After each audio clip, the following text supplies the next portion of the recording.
Assalamualaikum warahmatullahi wabarakatuh. Alhamdulillah alladzi arsala rasulahu bil huda wa dinil haqq lidhirahu 'ala ad-din kullih wa kafa billahi shahida. Asyhadu an la ilaha illallah wahdahu la syarikalah wa asyhadu anna Muhammadan 'abduhu wa rasuluh. Allahumma salli wa sallim wa barik ala Muhammad wa ala ali Muhammad. Amma ba'd. Bapak Ibu jamaah subuh rahimakumullah. Alhamdulillah, dengan izin Allah pada pagi hari ini kita bisa silaturahim dalam keadaan sehat walafiat. Mudah-mudahan silaturahim ini dalam berkah Allah Subhanahu wa taala. Salam salam kita sampaikan pada Rasulullah Muhammad sallallahu alaihi wasallam. Bapak Ibu yang dirahmati Allah Subhanahu wa taala, pada pagi hari ini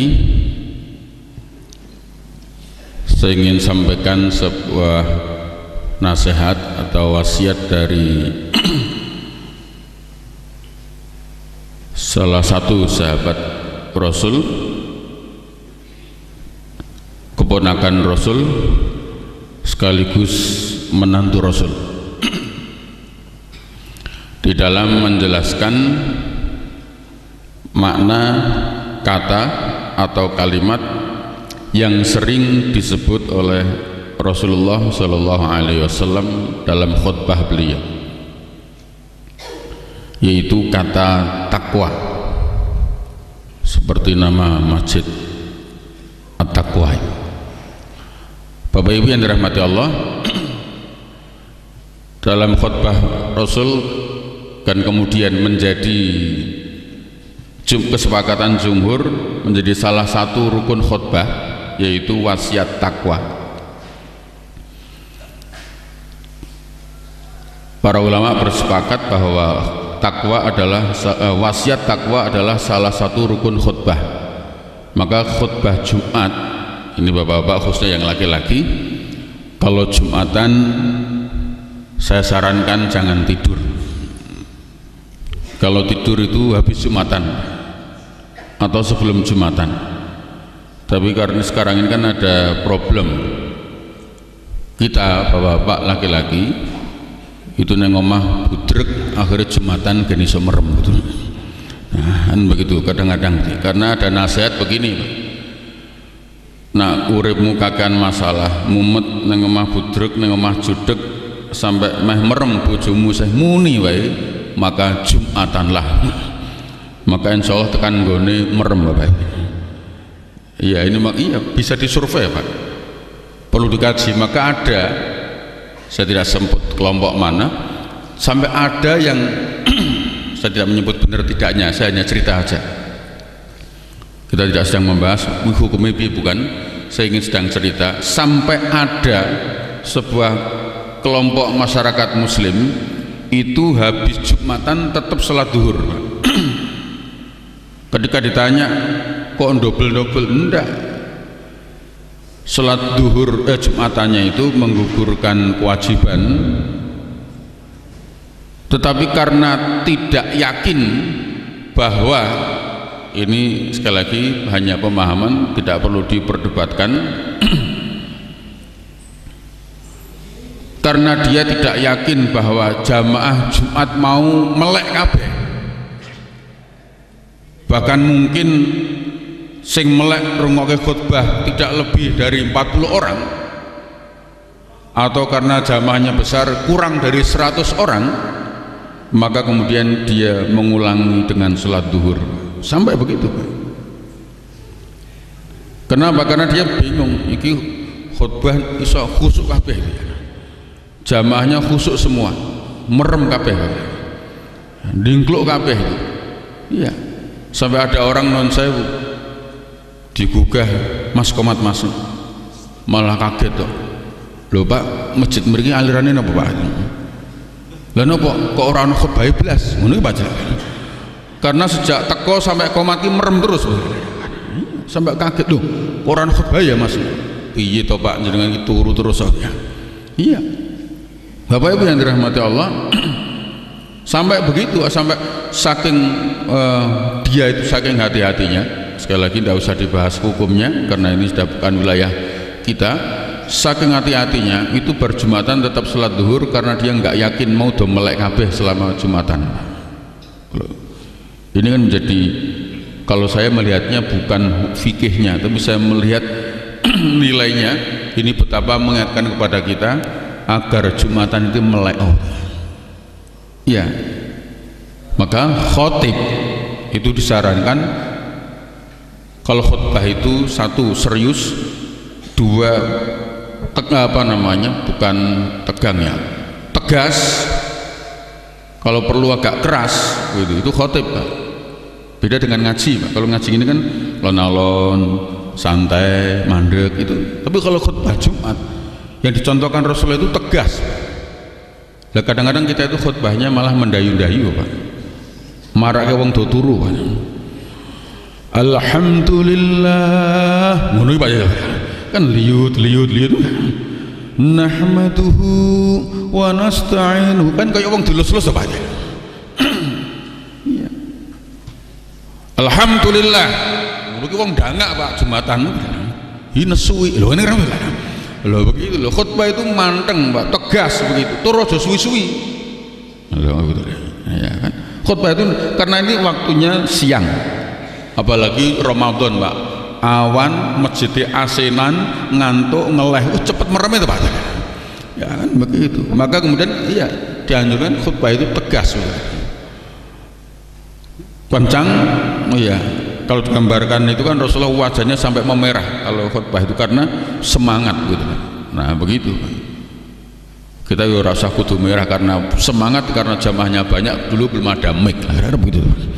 Iya, sekarang kan sudah dibantu mic, maka yang penting ketegasan dan kemudian membuat orang dalam tanda petik terbelalak, nggak tak ketenan. Nah itu maka kemudian sampai diingatkan begitu. Maka rukun khutbah itu salah satunya adalah wasiat takwa. Maka bapak-bapak dengarkan khutbah dengan baik dan kemudian perhatikan dengan seksama apakah rukun-rukunnya juga terlaksana dengan baik. Sebab begini Pak, dulu pernah di sebuah masjid jamaahnya itu kalau bahasa Jawa ya rak Jawani blas kewanen. Kenapa? Begitu khutbah selesai itu ada jamaah yang interupsi Pak. Maaf Pak, jangan komat dulu ngono ki Pak. Khutbah serambung, khutbah medun ngono ki interupsi, jangan komat dulu. Kabeh langsung melinguk, sing mburi melinguk, sing ngarep ndelok, sing mburi ngadeg sapa to kae. Mohon maaf kata dia itu, saya hanya nirukan dulu. Menurut yang saya pahami khutbahnya tidak sah. Ngono baca. Wah tegel banget itu Pak. Kuwi mbeleh wong ning ngarep wong akeh lho Pak. Mbeleh khotbah lho jenenge lho Pak. Ya Allah. Menurut saya khutbahnya tidak sah karena rukunnya tidak terpenuhi. Oleh karena itu dia begitu Pak. Pilihannya ada dua. Kita sholat duhur atau khutbahnya diulang. Ngono ki Pak. Nah, jamaah bingung. Untungnya khutbahnya pendek. Anu sing usul diulang saja. Jenengan sing mudeng ngono malah sudah. Wah, begitu. Lah ngerti nek ora sah kan berarti mudeng to, Pak. Akhirnya bismillah. Kita ulangi khutbahnya. Dia maju, Pak, baleni, Pak. Loh ini kan tidak semua orang berani, Pak. Paling geremeng, waduh rasa ngono to, Pak. Ya, tapi dia berani, Pak. Subhanallah. Dan kemudian diulang. Kenapa? Karena kemudian disepakati ya rukun khutbah, tapi kita sudah tidak sedang membahas rukun khutbah. Tapi salah satu rukun khutbah itu namanya wasiat takwa. Nah, urutannya kan khutbah itu kan tahmid, memuji kebesaran Allah, kemudian syahadat, sholawat, baca ayat, wasiat takwa, doa. Maka mendoakan kaum muslimin itu juga bagian dari rukun khutbah. Maka dieksplisitkan Allahumma ghfir, dan begitu itu lil muslimina wal muslimat. Ada berdoa untuk kaum muslimin. Nah, Bapak Ibu yang dirahmati Allah, nah salah satunya adalah wasiat takwa. Nah, jadi Bapak Ibu secara fikih itu kalau khutbah Jumat ora iso nerang ya apa-apa asal rukune dilakoni kabeh ya sah. Ya kan bingung maca Arab tok kae isine kan lengkap terus ndonga. Nah, jamaah mikir kayak pengantar jebule bareng. Nah, begitu loh Bapak Ibu yang dirahmati Allah. Takwa itu di antara teksnya yang beliau sampaikan, ittaqillah haitsuma kunta. Bertakwalah kamu dimanapun kamu berada. Wa adbi sayyatal hasanata tamkuha. Ikuti amal burukmu dengan amal soleh agar ia dapat menghapus dosa-dosamu. Wa khaliqin nas bi khuluqin hasanin. Bergaulah dengan sesama manusia dengan akhlak yang mulia. Nah, kira-kira khutbah itu nadanya begitu, Pak. Ya, kalau khutbah itu nadanya begitu. Kalau ngene udah khutbah, Bapak Ibu sekalian, udah khutbah itu. Ya, kalau khutbah itu kira-kira nadanya begitu. Ittaqillah haitsuma kunta wa adbi sayyatal hasanata tamhuha wa khaliqin nas bi khuluqin hasanin. Begitu. Satu, ini ada 3 hal yang beliau sampaikan. Ittaqillah haitsuma kunta. Bertakwalah kamu dimanapun kamu berada.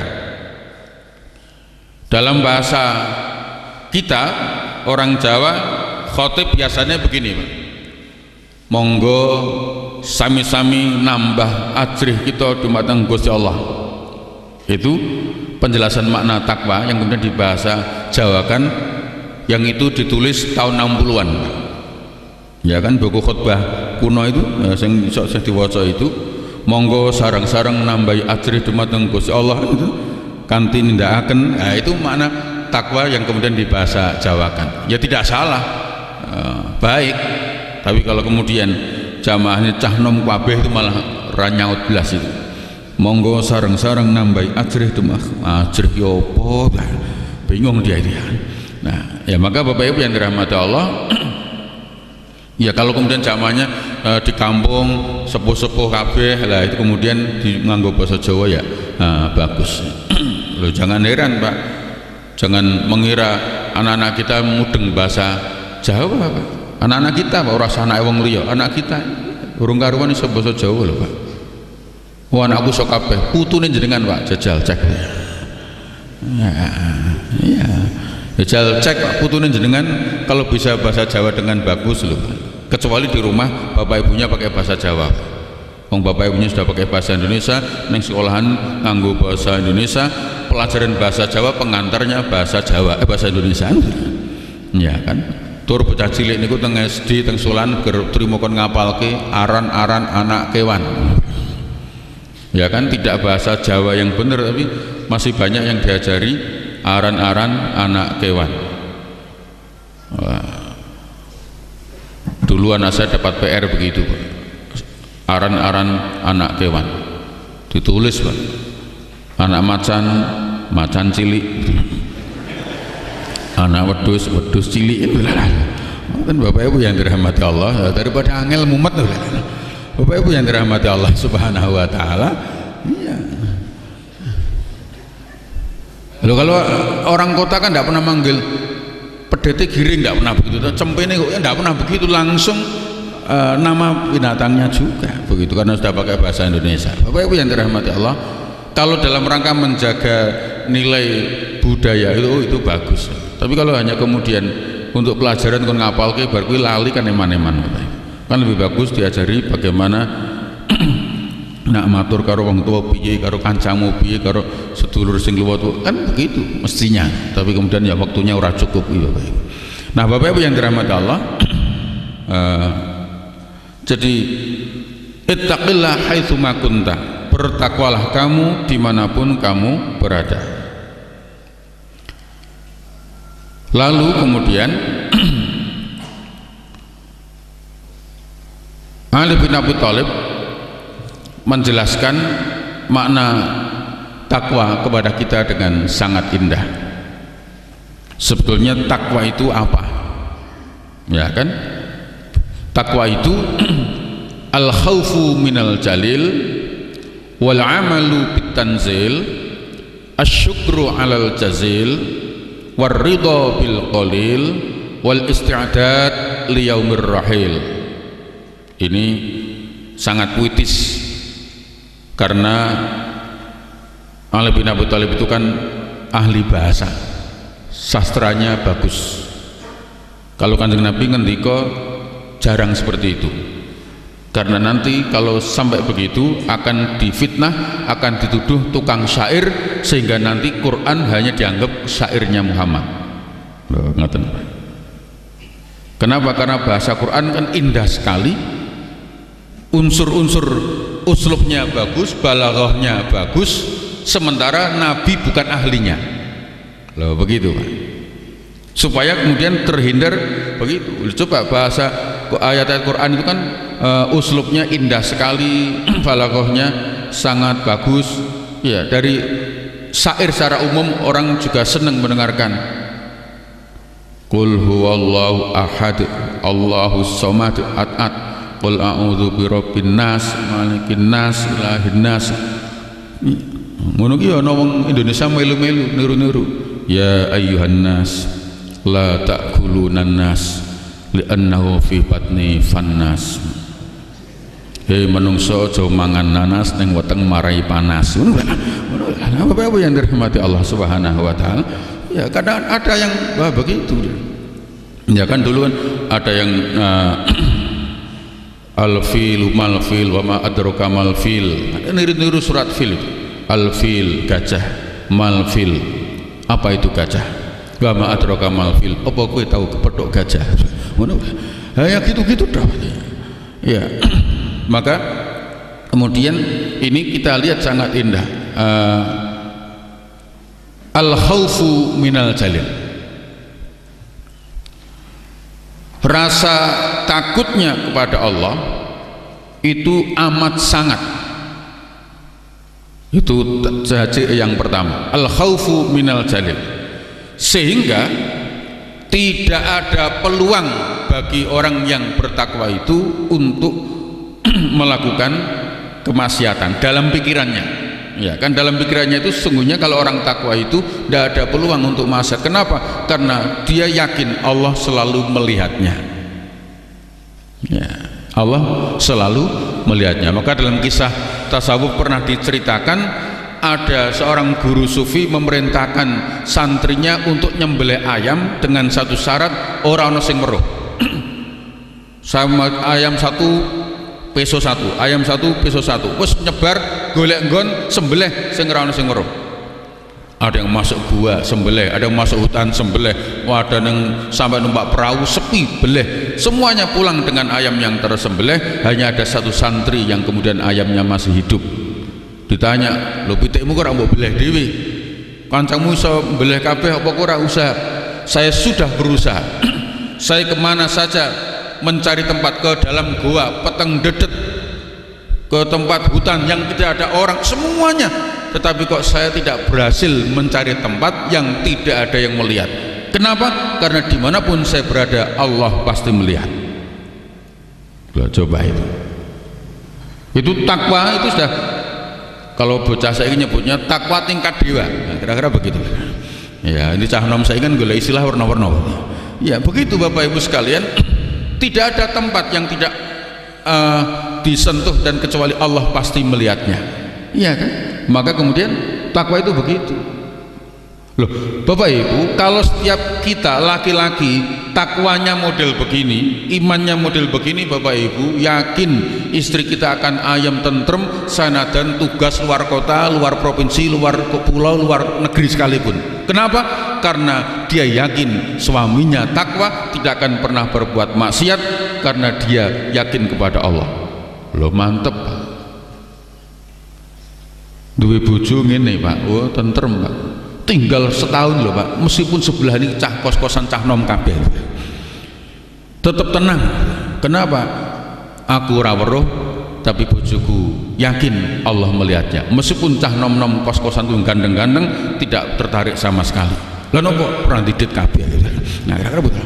Bapak Ibu yang dirahmati Allah Subhanahu wa taala, ya ini menurut saya. Jadi kalau kemudian takwa begitu, melepaskan anak-anak sekolah mbah neng Semarang, mbah luar kota, bahkan luar provinsi, bahkan luar negeri sekalipun, insya Allah kalau kita punya yakin bahwa anak-anak kita menjaga ketakwaannya, tentrem loh, begitu loh.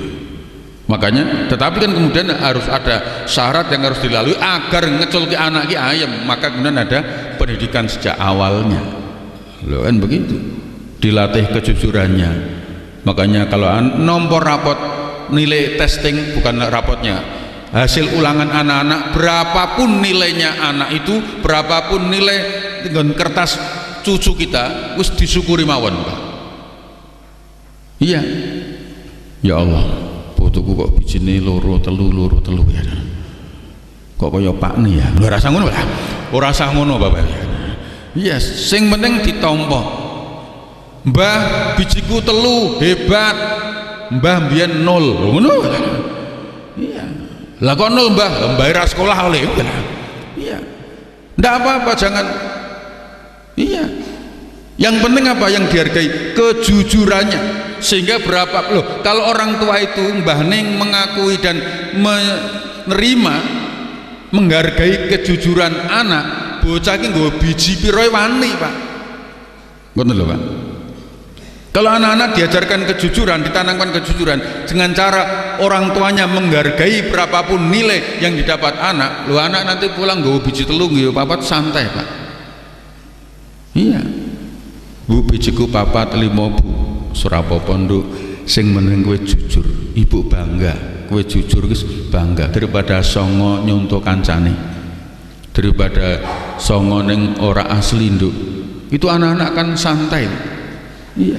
Tenang, sing penting sesuk sinau, muga-muga bijine tambah apik. Tak ewangi donga, tak tungake sok ben kowe dadi bocah pinter. Ngono. Buka. Ya Allah, pekok mentole. Biji kok iki jenenge ora sekolah. Lah apa dilalah? Mbok kaya kancane. Maksude Mbah piye? Kancamu ki lho. Kuwi lho sebelah omah bijine lho 9, 8, 9, 8. Kuwi ngarep omah bijine malah 10 terus. Kowe kok biji 4, Mbah? Napa? Tak kandhani ya Mbah. Ngandani wong tuwa napa to? Ngene lho Mbah, tak kandhani jenengan ampun duka lho Mbah. Lah piye to? Kuwi to Mbah, cah kuwi bijine 8, 9, 8 kae mergo putune wong kae Mbah. Lah cah kae iki bijine 10 mergo putune kae. Aku biji papat itu mergo putumu lho Mbah. Ngono lah. Gitu lho Bapakmu yang dirahmati Allah Subhanahu wa taala. Iya, ngene iki lho. Wong putune wong kok dipadak-padake karo putune awake dhewe kan ora nyambung blas to Pak. Iya, kejujuran itu penting, Pak. Supaya nanti kalau sudah begitu dia tertanamkan nilai-nilai kejujuran sekolah, maaf, ora usah dipasangi remote ora bakal bolos, Pak. Iya. Dan nanti pada saatnya kemudian kita tanamkan terus begitu, masa mulai SMA, mulai kuliah, seandainya dia harus keluar kota bahkan luar negeri, kita bisa tenang karena ditanamkan al khaufu minal jalil, takut kepada Allah. Kowe nek wedi karo pakmu, kowe engko nang luar kota pakmu ora ngerti. Begitu. Nah kowe wedi karo bapak, hanya takut sama bapak, sama abah. Abah pas lunga wis bebas ora ngerti. Tapi kalau takutmu kepada Allah, ada atau tidak ada orang tua, kamu bisa menjaga diri dengan baik. Maka nembung ning sekolah luar negeri, ayo anggere saya nyandak. Kan begitu aja Bapak Ibu. Tidak, itu al khaufu minal jahil. Siapapun Bapak Ibu.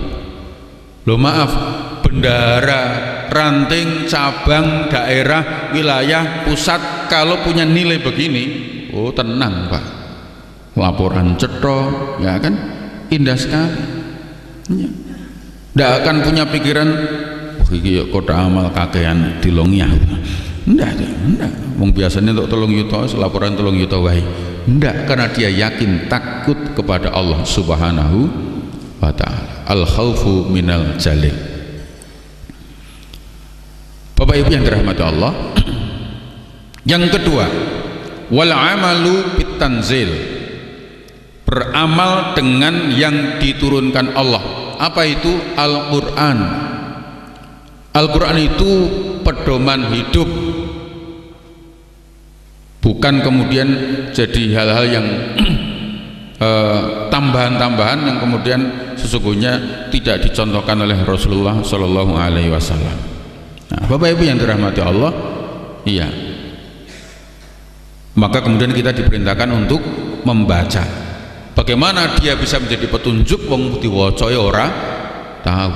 Iya, Bapak Ibu, kita punya perjalanan. Panjenengan badhe tindak kemanapun itu kalau rong tahu merono paling bagus sangu peta. Nah, cara saiki nganggo HP. Iya, pakai peta. Kalau ora duwe HP kudu takon sing wis tau rono. Umpama rong ono sing tau rono kabeh kudu wani medun takon ben ora kesasar. Tanyalah pada ahlinya. Maka kalau kemudian kita tidak mengerti betul isi Quran sebagai petunjuk, ya kan, ini petunjuk hidup, bukan sekedar perjalanan ke kota mana, kalau ini petunjuk kehidupan, maka kalau sampai memang ora iso maca, ora iso ora paham isine, takonlah, bertanyalah, takon kepada ahlinya ben selamat. Quran berkata ke barat, maka jalanlah ke barat. Quran berkata ke timur, melaku wong etan, insya Allah selamat. Kadang-kadang kita itu Quran mengatakan haram, kita halal-halalkan. Quran mengatakan halal, malah kemudian diharamkan. Iya, dalam hidup kadang kita melihat begitu. Sing dilarang diterjang, sing diperintah ora dilakoni. Iya, padahal Quran petunjuk. Lo jelas petane Surabaya ngetan. Lah kok ngulon iki piye to? Ya kan begitu. Qurannya sudah berkata haram memilih pemimpin kafir. Lah kok nekat? Lho ngono lho, Pak. Ini kadang-kadang gitu toh, Pak. Ini contoh loh, langsung tak contohnya sing rada galak sisan tuh. Nah, karena kadang-kadang Quran itu dianggap isine babakan akhirat tok betul. Ya, Quran di sini kan bukan hanya begitu. Iya. Bapak Ibu yang dirahmati Allah Subhanahu wa taala, jadi isi Quran itu kemudian diwaca. Ora iso maca takon, gen diterangke. Ge ngerti. Nek wis terangke aja mbanggel. Kadang-kadang kita tuh aneh, rata ora ngerti takon dijawab menggoan. Pak, ngoten niku hukume pripun? Haram. Waduh, takon sing halal lah. Ngono malah ngono. Lah ngono ki Bapak Ibu yang dirahmati Allah Subhanahu wa taala, iya. Jadi kalau kemudian diberikan jawaban, maka sampai diingatkan orang Bani Israel itu senengane takon bukan untuk mengikuti jawabannya, gertakon rok, kok nak jawabannya ra cocok menggok golek liyane gitu. Iya. Loh gitu loh Bapak Ibu yang dirahmati Allah Subhanahu wa taala, Quran jadi petunjuk. Loh, bocah TKW ngerti ya.